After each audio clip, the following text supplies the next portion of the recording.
जब मैंने ट्वीट किया था कि सारे मोहल्ले, सारे घर, सारे खानदान को पता है, सिर्फ मुन्ने के अब्बा के सब कुछ मुन्ने के अब्बा कर रहे हैं, सिर्फ मुन्ने के अब्बा को ये नहीं पता कि पूरा जहान जानता है कि मुन्ने के अब्बा कर रहे हैं। जनरल बाजवा जो हैं उस हवाले से बहुत ही ज़्यादा अपसेट हैं और मुझे कहा गया कि डिलीट करें। चंद घंटों की बहस के बाद मैंने उसे डिलीट किया। ये आप इसके लिए रिस्पॉन्सिबल है। मैंने कहा मैं कैसे रिस्पॉन्सिबल हूँ? कभी अरशद को कहें कि इसको डिलीट करें। मैंने कहा बहुत मुश्किल है कि मेरे कहने पर अरशद डिलीट करेगा। मैं ये कर सकता हूँ, मुझे छोड़ देगा, लेकिन इस तरह से मेरा हुक्म जो है नहीं लेगा। मैं हूं ही पॉलिटिकल कमेंटेटर। जब मुझे कहते हैं कि आप पॉलिटिक्स पे कमेंट ही ना करें। अस्सलाम वालेकुम जी। आप सियासत डोर पी के देख रहे हैं। सोहराब बरकत आपसे मुखातिब है। डॉक्टर मोहित पीरजादा साहब हमारे साथ मौजूद है। डॉक्टर साहब अस्सलाम वालेकुम। Saurabh, thank you so much. Doctor साहब, किन हालात में सर आपने भी मुल्क छोड़ा, आप भी पाकिस्तान से बाहर चले गए और वहां से आप सिर्फ वीलॉग्स कर पा रहे हैं, किन हालात में सर आपने ये मुल्क छोड़ा? देखिए सौरभ, मैं किसी पे इल्ज़ाम नहीं देना चाहता। मैं कंटिन्यूसली इन टच था सरकारी एहलकारों के साथ। छोड़ने से मैंने 25 अक्टूबर को पाकिस्तान छोड़ा। उससे कई महीनों पहले जो प्रोसेस था कि मुझे बार बार बुला लिया जाता था, मुझे फ़ोन पर एडवाइस दी जाती थी, आधी रात को मुझे कहा जाता था कि अभी आ जाएं, आपको ब्रीफ करना है, आपको समझाना है, या आपने जो फलां ट्वीट किया है। ज़्यादातर मसला जो है उसका ट्विटर से ताल्लुक था, वीलॉग से ताल्लुक था। मेरे टेलीविजन प्रोग्राम्स के साथ उसका कभी कोई ताल्लुक नहीं था, ना ही कोई उस पर ऑब्जेक्शन हुई, ना उस पर कोई एतराज़ था। अरशद शरीफ शहीद की मर्डर के बाद जब मैंने बास ट्वीट किए, जब खास करके एक जॉइंट प्रेस कॉन्फ्रेंस हुई, मैंने उस प्रेस कॉन्फ्रेंस को बड़ा सख्त, मैंने उस पर नुक्ताचीनी की। मैंने उस पर कहा कि अब सिर्फ इसमें हिंदुस्तान ही रह गया है जिस पे इल्ज़ाम नहीं लगाया गया। बिकॉज प्रेस कॉन्फ्रेंस से ये तासुर था कि इमरान खान के ऊपर, सलमान इकबाल जो ARY के CEO हैं, उनके ऊपर इल्ज़ाम धरा जा रहा है। एक आइडिया ये भी प्लान करने की कोशिश की गई कि शहीद अरशद शरीफ जो हैं, उन्होंने चूंकि साइफर देखा हुआ था, और शायद वो अमेरिकन कॉन्ट्रैक्टर्स का एक आइडिया डाला गया वहां से, और साइफर का जिक्र कुछ इस तरह से किया गया कि चूंकि अरशद शरीफ ने साइफर देखा था, तो शायद ये है कि CIA या अमेरिकन एजेंसीज जो हैं, उनको अरशद शरीफ में इंटरेस्ट होता, उनको अरशद शरीफ से कोई खतरा होता। And I thought that was totally stupid and ridiculous. इस चीज का भी मैंने मजाक उड़ाया। फिर ये चीज थी कि आपने देखा कि तो बहरहाल मुझे दोबारा कॉन्ट्रैक्ट किया गया। मैं उस वक्त वैसे ही डॉक्टर साहब, पाकिस्तान आपको से। आपको आपको आपको कहां पर बुलाया जाता था और कौन आपको, रियासती इदारे आपको बुलाकर ब्रीफ करते थे? जी बिल्कुल, रियासती इदारे बुलाते थे। इस्लामाबाद के जो ऑफिस हैं वहां कहा जाता था। मैं ये भी कहूंगा कि मेरे साथ बहुत पोलाइट रवैया था। मतलब I want to bring it on state for reasons of accuracy. मुझसे गलत जुबान इख्तियार नहीं की गई, मुझसे पोलाइट रवैया था। मुझे हमेशा ये कहा गया कि चूंकि हमारे यहाँ लोग आपको बहुत सीरियसली लेते हैं, हमारे अपने रैंक एंड फाइल में आपकी बड़ी रिस्पेक्ट है, आप हमारी की यूनिवर्सिटीज़ के अंदर पढ़ाते रहे हैं, लेक्चर देते रहे हैं, तो हम आपके साथ सख्त रवैया इख्तियार नहीं करना चाहते। लेकिन और साथ ही ये भी कि बताने वालों ने मुझे, जो उनकी ग्रेस थी, उन्होंने एडमिट किया कि पर्सनली तौर पर हम नहीं देख रहे कि आप कोई ऐसी चीज कर रहे हैं। हमने देखे आपके ट्वीट्स, हमने देखे आपके वीलॉग, हमें उसमें कोई बहुत बड़ा मसला नजर नहीं आ रहा है, लेकिन हम पे प्रेशर बहुत ज्यादा है, हमें ऊपर से कहा जा रहा है। अब वो ऊपर में ये इंडिकेट नहीं हुआ कि ऊपर कहाँ तक जाता था, लेकिन मेरी अंडरस्टैंडिंग है कि ऊपर जनरल बाजवा तक जाती थी बात। और जनरल बाजवा, चूंकि मैंने कुछ ट्वीट्स ऐसे किए थे मार्च में, जब मैंने ट्वीट किया था कि सारे मोहल्ले, सारे घर, सारे खानदान को पता है, सिर्फ मुन्ने के अब्बा के सब कुछ मुन्ने के अब्बा कर रहे हैं, सिर्फ मुन्ने के अब्बा को ये नहीं पता कि पूरा जहान जानता है कि मुन्ने के अब्बा कर रहे हैं। तो उसके बाद जो मुझे मैसेजेस मिले थे, वो एक डिफरेंट इदारे से मिले थे, और वो डायरेक्टली ये था कि जनरल बाजवा जो हैं उस हवाले से बहुत ही ज्यादा अपसेट हैं, और मुझे कहा गया कि डिलीट करें। चंद घंटों की बहस के बाद मैंने उसे डिलीट किया। ये वही ट्वीट था जिसको जब मैंने डिलीट किया, और ये मार्च की बात है, अभी उसे इमरान खान हुकूमत गिरी नहीं थी। इमरान खान हुकूमत 9 अप्रैल 2022 को गिरी है, और ये मैंने मार्च में ये कहा था कि ये सारा ड्रामा हो रहा है, और ये सब कुछ जाहिर है कि मुन्ने के अब्बा कर रहे हैं, और इसको छुपाया जा रहा है। और उस वक्त कोशिश ये थी कि ये एडमिट ना किया जाए कि इसमें जनरल बाजवा का कोई ताल्लुक है। तो जब मैंने उस ट्वीट को डिलीट किया, तो शहीद अरशद शरीफ ने 1 घंटे के बाद मेरे डिलीटेड ट्वीट उन्होंने सेव करके रखा था कहीं, उन्होंने उसको रीट्वीट करके सवाल रेज कर दिया कि किसके दबाव या प्रेशर पे तुमने इसे डिलीट किया। अब उसके आधे घंटे के बाद दोबारा मेरे पीछे ताकुब शुरू हो गया, और मुझे कहा गया कि इसको आप अरशद को कहें, या आप इसके लिए रिस्पॉन्सिबल है। मैंने कहा मैं कैसे रिस्पॉन्सिबल हूँ? कभी अरशद को कहें कि इसको डिलीट करें। मैंने कहा बहुत मुश्किल है कि मेरे कहने पर अरशद डिलीट करेगा। मैं ये कर सकता हूँ कि मैं सलमान इकबाल साहब से बात करूँ। मैंने सलमान इकबाल साहब को अप्रोच किया। वो कहने लगे मुझे खतरा था कि तुम मुझे अप्रोच करोगे। उन्होंने मुझे कहा कि देखो बहुत मुश्किल है, क्योंकि उन्होंने मुझे पूरी प्रोफाइल बताई कि उन्होंने कहा कि यार Arshad is very important and very dear to me. मैंने उसको कई दफ़ा चीज़ें समझाई हैं, मुझे छोड़ देगा लेकिन इस तरह से मेरा हुक्म जो है नहीं लेगा। उन्होंने मुझे पुरानी बातें बताई 2016 की, कि कैसे उस वक्त जो डीजीसी थे जनरल फैज, जब जनरल फैज ने सारे टेलीविजन एंकर्स को कॉन्टेक्ट करके कहा कि हम लोग नहीं चाहते कि नवाज शरीफ हुकूमत और हमारे दरमियान टेंशन और आप इस तरह के प्रोग्राम्स और ट्वीट्स पर ना करें, तो अरशद शरीफ ने जनरल फैज की तस्वीर लगा के एक ट्वीट कर दिया था और एक ठीक ठाक मसला जो है वो खड़ा कर दिया था। तो ये सब कुछ मुझे जब सलमान इकबाल साहब ने बताया और उन्होंने कहा कि यार मैं नहीं कह सकता, मेरी बड़ी लंबी उनसे डिस्कशन हुई। मैंने फिर लोगों को जो मुझे कॉल कर रहे थे मैंने उनको यही कहा, और ये बड़ी लंबी बहस चलती रही, इस पे बहुत तलखी थी। अरशद ने वो ट्वीट जो है डिलीट नहीं किया। ये वही कॉन्वर्जेशन थी जिसमें मुझसे बात करने वालों ने अरशद के बारे में इंतहाई सख्त जुबान इस्तेमाल की। This I am talking of March, और मुझे कहा कि तुम्हें इससे अलग होना चाहिए, बाज रहना चाहिए, they will be serious consequences to what Arshad is doing. ठीक, अच्छा, अब ये सारी सिचुएशन, अब मैं सारी डिटेल्स आपसे क्या शेयर करूं। ये सारी सिचुएशन डेवलप करती रही, मैं बच बच के गुजारा करता रहा। जब भी मुझे कहा गया, मैंने कहा, मेरा जवाब ये होता था कि आप ये बता दें कि मैंने ऐसी क्या चीज कही है जो आपकी रेड लाइंस में आती है। अगर आप मुझे स्पेसिफिक, क्योंकि आपकी रेड लाइंस हर हफ्ते आपकी रेड लाइंस तब्दील हो रही है, मैं जर्नलिस्ट हूं। मैंने ये भी बहस की कि देखिए आपको ये समझने की जरूरत है कि मैं डॉक्टर नहीं हूं, मैं सर्जन नहीं हूं, मैं ट्रेडर नहीं हूं, मैं दुकानदार नहीं हूं।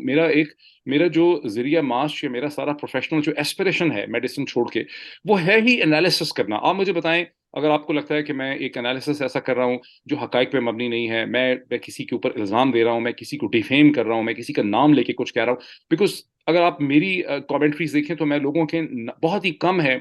General Bajwa is the only exception, या प्राइम मिनिस्टर कोई होंगे वो एक्सेप्शन होंगे। मैं कभी मिनिस्टर्स के नाम लेके भी उनको क्रिटिसाइज नहीं करता, मैंने कभी कॉर्पोरेट वर्ल्ड की बात नहीं की, मैं ऑफिसर्स के नाम नहीं लेता। तो मेरा कहना यह था कि देखिए मैं आइडियाज की डायसेक्शन कर रहा हूँ, और आइडियाज की डायसेक्शन में आप मुझे बताएं कि क्या चीज मैंने ऐसी की है जिसे आपके कहते हैं कि आपकी रेड लाइन मैंने क्रॉस कर ली। तो आंसर मम होता था। एक दो दफा मुझे ये भी कहा गया कि हमें नहीं नजर आ रहा कि क्या मसला है, लेकिन हम पे ऊपर से बहुत दबाव, तो आप एहतियात करें। So under the circumstances I realise कि ये अब सिचुएशन में मेरे पास दो ऑप्शंस हैं, या तो मैं बोलना बंद कर दूं, एनालिसिस करना बंद कर दूं, इन कंडीशनलिटीज को एक्सेप्ट कर लूं। मैंने देखा है कि बहुत से लोगों के ऊपर बहुत ज्यादा प्रेशर है, जब मैं पाकिस्तान में बात करता हूं वो व्हाट्सएप के ऊपर भी बात खुल के जो है वो नहीं कर सकते। दूसरी ऑप्शन है कि मैं कम से कम अपनी पर्सपेक्टिव और अपनी पर्सनैलिटी को इसमें से सेव करूं। इसलिए मैं वहां से निकल आया, और उसके बाद मेरी बात होती रही है। मुझे कहा गया है कि नहीं, हमें आप पाकिस्तान से, समझते हैं। डॉक्टर साहब, पाकिस्तान से बाहर भी क्या आपको चेज किया गया? देखिए मुझे कॉल्स वॉल्स किए गए, मुझे उसमें से चीज नहीं किया गया। इनफैक्ट जब मैं यूके में था, फिर जब अमेरिका आया तो मुझे कुछ जिम्मेदार लोगों ने कॉल किया, मैंने भी कॉल किया। मुझे जिम्मेदार लोगों ने कॉल करके कहा कि I think you have panicked and हमारा, I mean, Arshad Sharif was a disaster. अच्छा, अब जाहिर है किसी ने ये तो नहीं कहा कि अरशद शरीफ किसने किया है, I mean let it be clear. लेकिन हर शख्स ने ये कहा कि देखें ये एक बहुत बड़ा डिजास्टर हो गया है, ये नहीं होना चाहिए था, ये तूफान बहुत बड़ी मुसीबत है, इसके बाद अब कुछ और नहीं होगा, रेस्ट एश्योर, आपको पैनिक नहीं करना चाहिए, आपको ट्रस्ट करना चाहिए सिस्टम पे। लेकिन आप मुझे बताएं कि सिस्टम पे हम कैसे ट्रस्ट करें।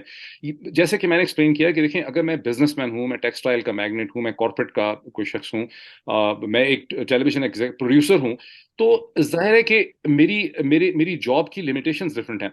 मैं हूं ही पॉलिटिकली कमेंटेड, मतलब दिस आई वांट, आपकी वसातत से सवाल मैं चाहता हूं कि पूरे पाकिस्तान को इस चीज का पता चलना चाहिए कि मैं हूं ही पॉलिटिकल कमेंटेटर। जब मुझे कहते हैं कि आप पॉलिटिक्स पे कमेंट ही ना करें, मतलब आप मुझे बताएं क्या कमेंट ना मैं करूं पॉलिटिक्स पे, या मुझे कोई बताए कि मैंने कौन सी चीज ऐसी की है जब मैं किसी के ऊपर कोई ऐसा इल्जाम दे रहा हूं।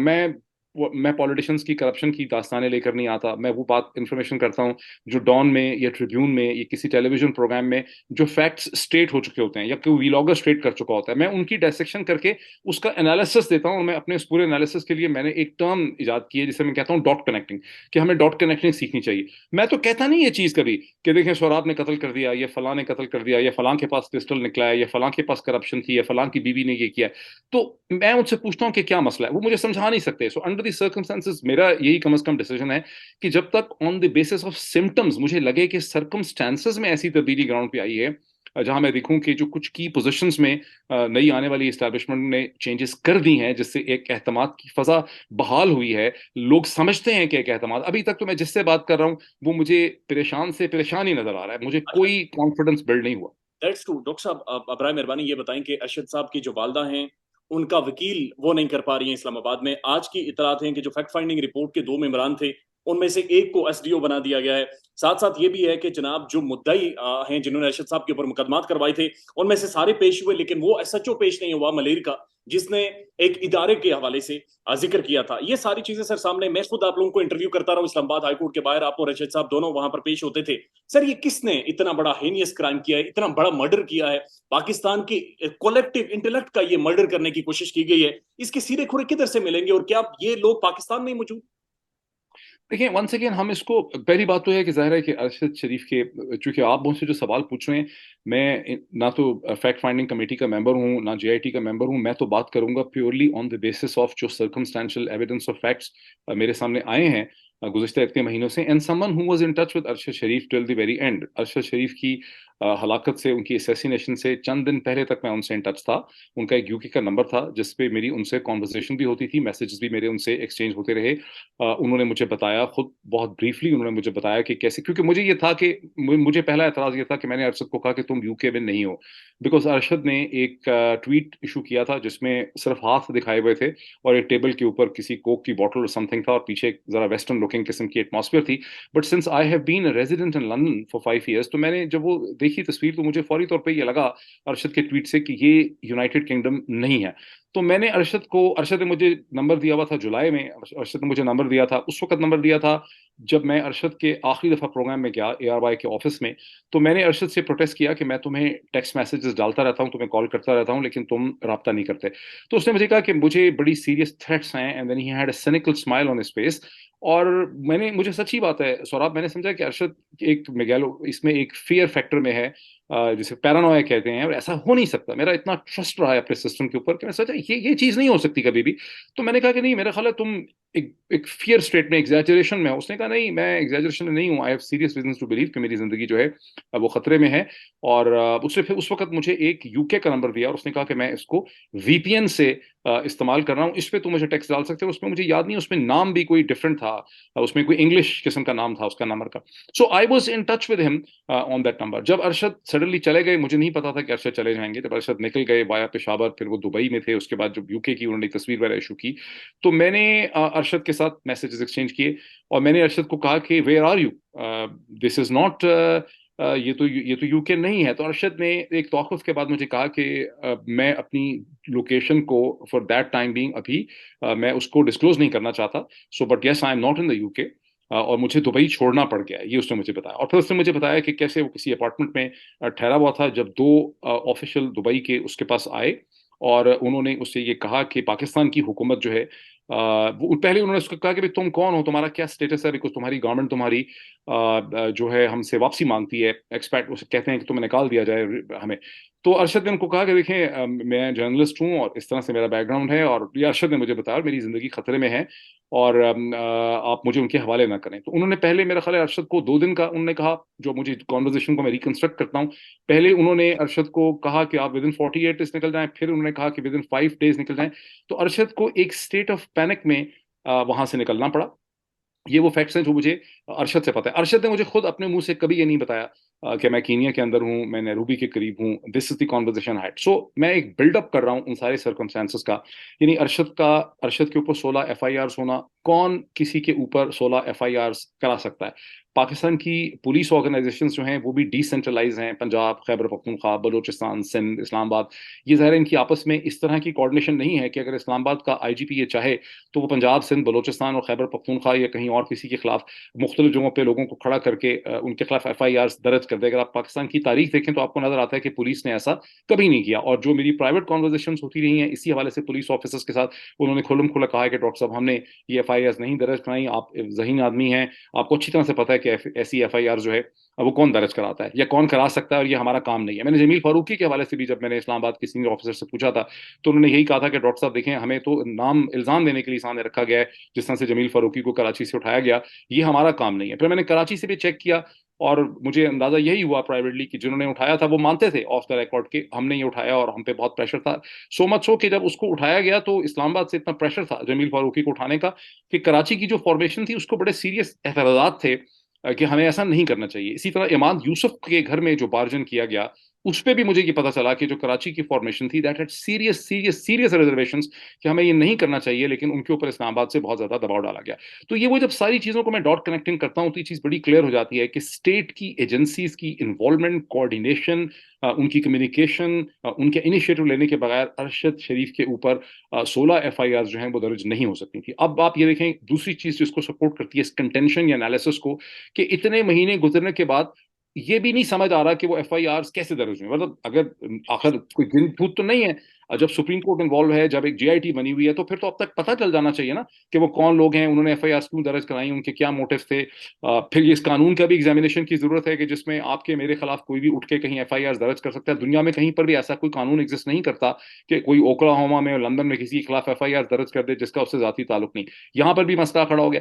फिर कौन सी ऐसी ताकत है जो दुबई की इमिग्रेशन या कस्टम अथॉरिटीज या वहां की पुलिस ऑर्गेनाइजेशन जो है, क्योंकि उनकी कॉम्प्रिहेंसिव ऑर्गेनाइजेशन होती हैं, तो उनको मतलब ये फोर्स करे कि आप जो है यहाँ से अरशद शरीफ को निकाल दें। मतलब तो ये सारी ज़ाहिर है इस्लामाबाद पुलिस नहीं कर सकती है, ये पंजाब पुलिस नहीं कर सकती है। तो ये क्लियरली हमें नजर आ रहा है कि स्टेट एजेंसीज और अरशद शरीफ के दरमियान। कमेंट बस इधर कीजिएगा सर, वो कौन सी ऐसी लाइन थी, कौन सा ऐसा आर्ग्यूमेंट था जो अरशद साहब सामने सबके सामने रख रहे थे, और जहां पर ये प्लान बना, इवन ये पहले ही सोच, एक थॉट आई कि इसको मरवा देते हैं और इस दर्दनाक तरीके से इस बंदे को मरवा देते देखिए सौरभ, मुझे मेरी to the best of my understanding, मतलब ये टोटली मेरा अपना कंक्लूजन है जो मुझे समझ आती है, क्योंकि लोग ये कहते हैं कि अरशद शरीफ के पास शायद कोई ऐसे राज थे, उन्होंने कोई पता नहीं फैक्ट्रियों के राज ढूंढ लिए थे, फाइनेंशियल करप्शन के राज ढूंढ लिए थे, कोई फाइलें थी, कोई डॉक्यूमेंट्री बना रहे थे। मैं नहीं समझता कि ऐसी कोई चीज थी। उसकी वजह यह है कि पाकिस्तानी सिस्टम इतना इनसेंसिटिव और बेहिस है कि यहाँ पर कोई भी इंफॉर्मेशन किसी इंपॉर्टेंट शख्सियत के बारे में आ जाती है तो उसका कुछ भी नहीं हो सकता। यहाँ पे ना कोई मेगा करप्शन, यहाँ पे बिलियंस ऑफ डॉलर्स की करप्शन भी अगर सामने आ जाएगी, कत्ल गारत भी सामने आ जाएगी, तो कभी कुछ नहीं होगा। ये सिर्फ एक फिल्मी रूमानी इंप्रेशन लोगों के जहन में है अंग्रेजी की फिल्में देख के कि अगर किसी के पास कोई एविडेंस होगी तो उसको के मार देगा। मेरा ख्याल है कि अरशद शरीफ के कत्ल के दो मुहरकात हैं। एक तो प्योरली एक रिवेंज फैक्टर है कि अरशद शरीफ ने ताकतवर अशखास को जो जनरल बाजवा के आगे पीछे थे उनको इतना एंटेगनाइज कर दिया उस पूरी चीज में। मैं कहूँगा किसी हद तक वो डेफिनेटली तौर पर वो एक इमोशनल इन्वॉल्वमेंट उनकी हो गई। वो एक बहुत ही रोमांटिक आइडियलिस्ट कैरेक्टर थे। मैंने उनको कई दफा कहा, और लोगों ने भी कहा होगा।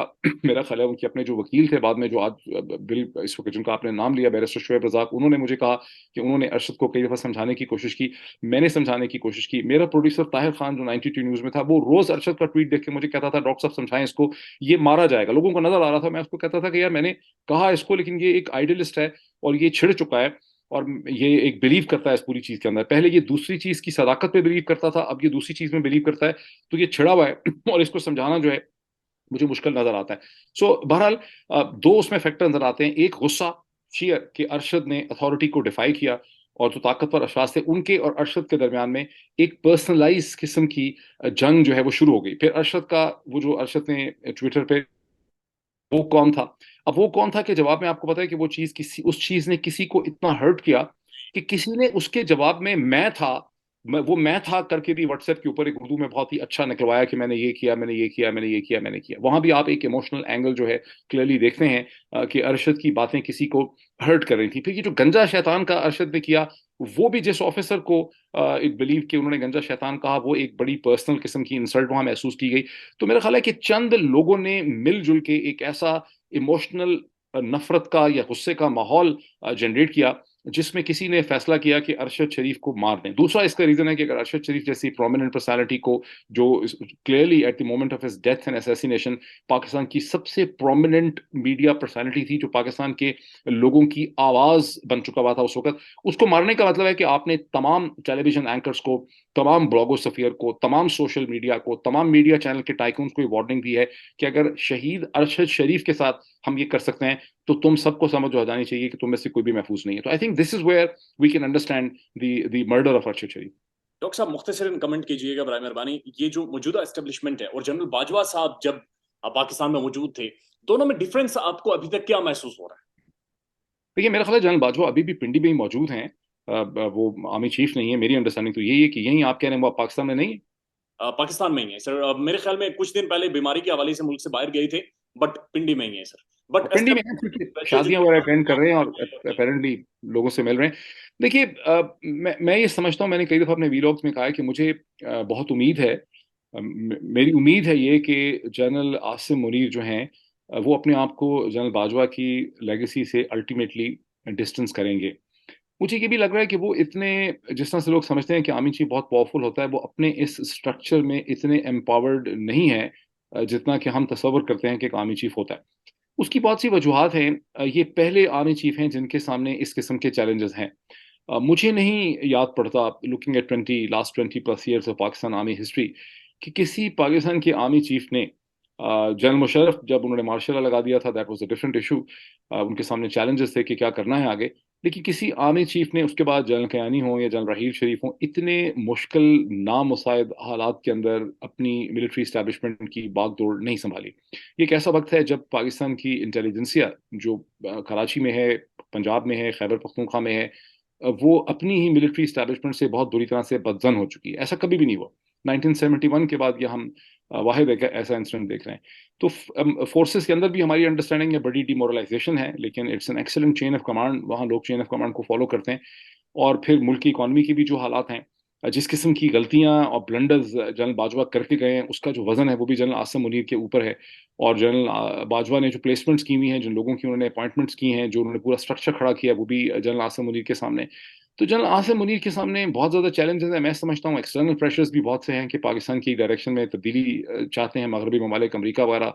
वो चाहते हैं कि Pakistan should be more friendly towards India and Pakistan should be more hostile towards Afghanistan. तो इन सब चीज़ों के प्रेशर्स के दरमियान जनरल आसिम मुनीर पे बहुत ज़्यादा प्रेशर्स हैं।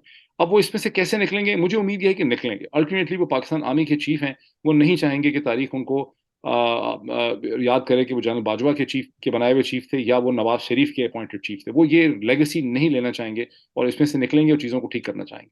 आप एक और असर कमेंट कीजिएगा इब्राहिम मेहरबानी। इमरान खान साहब, सर माजी में जनरल बाजवा साहब के हवाले से इमरान खान की राय ये रही है कि सबसे बड़े डेमोक्रेट हैं, जनाब इनसे बड़ा डेमोक्रेट आर्मी चीफ मैंने देखा नहीं। और अब भी इमरान खान ने ख्वाहिश जाहिर की है कि वो नई एस्टेब्लिशमेंट के साथ, नए आर्मी चीफ के साथ बाकायदा मुलाकात करें। लेकिन उसके बाद हम देखते हैं कि अगले दिन इमरान खान ने जो वुमेन कन्वेंशन से खिताब किया है, उसमें उसने उन्होंने एस्टेब्लिशमेंट की 3 इन्वॉल्वमेंट्स गिनवाई हैं।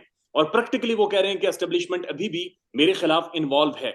आप समझते हैं कि इमरान खान साहब का ये एनालिसिस या ये अंडरस्टैंडिंग ठीक है कि एस्टेब्लिशमेंट अभी भी इमरान खान को मजीद पॉलिटिक्स से बाहर करना चाह रही है? जी देखिए, इसके तीन पहलू हैं। इसके एक्चुअली पहलू तो बहुत से हैं, लेकिन तीन पहलू अगर मैं क्विकली कह दूं, ये सही है कि अभी पाकिस्तान की इस्टेब्लिशमेंट उसी तरह से, जिस तरह से जनरल बाजवा की इस्टेब्लिशमेंट इमरान खान के खिलाफ ओरिएंटेड थी और वो हर तरह से इमरान खान की पार्टी को सप्रेस करना चाह रही थी, उसी तरह से ये इस्टेब्लिशमेंट जो है उस पर काम कर रही है और उसके रवैये और एटीट्यूड में किसी किस्म का कोई वाजे फर्क नहीं आया। गो जी। के क्लेम करते हैं बाद सोर्सेज इस्टेब्लिशमेंट में कि बातें उस तरह की नहीं रही हैं और विड्रॉ किया जा रहा है। फॉर इंस्टेंस वो कह रहे हैं कि लाहौर में कहा गया है कि पंजाब असेंबली को, मैंने सुना था, लेकिन कोई कोई वाजे जिसको आप कहते हैं कि क्लियर आपको सिग्नल मिले कि कोई फर्क पड़ा है, वो नहीं पड़ा। तो to that extent Imran Khan is right. दूसरी बात है कि ये कहना बहुत जरूरी है for all the admirers of Imran Khan कि इमरान खान को पाकिस्तान की पॉलिटिक्स के जो डायनामिक्स हैं और उसमें मिलिट्री इस्टेब्लिशमेंट के अपने किस किस्म के इंटरेस्ट हैं, उनका इमरान खान साहब को कोई खास अदराक नहीं था। और इमरान खान की हुकूमत ने 2018 से 2022 तक पाकिस्तान की मिलिट्री इस्टेब्लिशमेंट को और इंटेलिजेंस कम्युनिटी को पाकिस्तान की सियासत में पहले से कहीं ज़्यादा घुसने का और एंट्रेंच होने का मौका दिया, जिसकी कि उनको कीमत जो है वो अदा करनी पड़ी। अगर इमरान खान को अंडरस्टैंडिंग होती the real dynamics of Pakistani politics, तो वो अपने मामलात को पीएमएलएन के साथ इतनी नफरतों पे ना लेकर जाते और पीपल्स पार्टी के साथ तो बिल्कुल भी एक behind the scene amiable relationship रखना चाहते।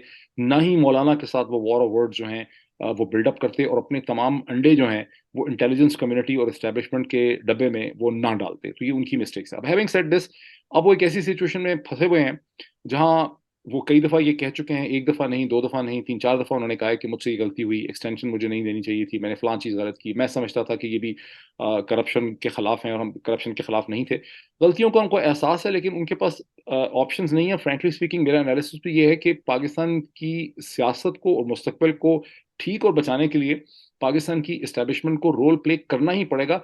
अदरवाइज इसमें सभी लूजर हैं, इंक्लूडिंग दी पाकिस्तानी इस्टेब्लिशमेंट। अगर पाकिस्तान की मईशत और पॉलिटिक्स ऐसे ही इंतशार का शिकार रहती है, तो कितने और साल हैं कि पाकिस्तान की इस्टेब्लिशमेंट इस मुल्क पे रूल कर सकेगी। यहाँ बहुत ही ज्यादा मसाइल बढ़ते चले जाएंगे। डॉक्टर साहब, वन लास्ट कमेंट कीजिएगा कि डॉक्टर मोहित पीरजादा साहब ने वापस पाकिस्तान कब आना यार ये हालात पे डिपेंड करता है। मैं तो एक देखें, मैं ऑब्जेक्टिव तरीके से सर्कमस्टेंस को देखूंगा। मैं किसी की कहने एश्योरेंस पे डिपेंड नहीं कर सकता, बिकॉज मैंने देखा है कि पाकिस्तान में सच कोई नहीं बोलता। सो अगर मुझे सर्कमस्टेंसेस लगेंगे कि कोई तब्दीली ऐसी है कि मैं वहां आके यही सब कुछ जो मैंने आपके सामने बोला है, और मैंने क्या बोला है, जो जी। कुछ मैंने अभी आपके सामने बोला है, क्या मैं पाकिस्तान में बैठ के ये सब कुछ बोल के रात को अपने घर में सो सकता हूँ? अगले दिन किसी अदालत में तो नहीं खड़ा होऊंगा, किसी जगह पे बंद तो नहीं हो जाऊंगा, डिसअपियर तो नहीं हो जाऊंगा, गुम तो नहीं हो जाऊंगा, मेरे खानदान को खतरा तो नहीं होगा? अगर मैं ये ऑब्जेक्टिव क्राइटेरिया कर सकूंगा तो I will be the most happy. एक सिंगल बेड के अपार्टमेंट में रहना और इस्लामाबाद की लाइफ को छोड़ देना is not an easy thing. Doctor साहब बहुत शुक्रिया वक्त देने के लिए sir, thank you so much, thank you.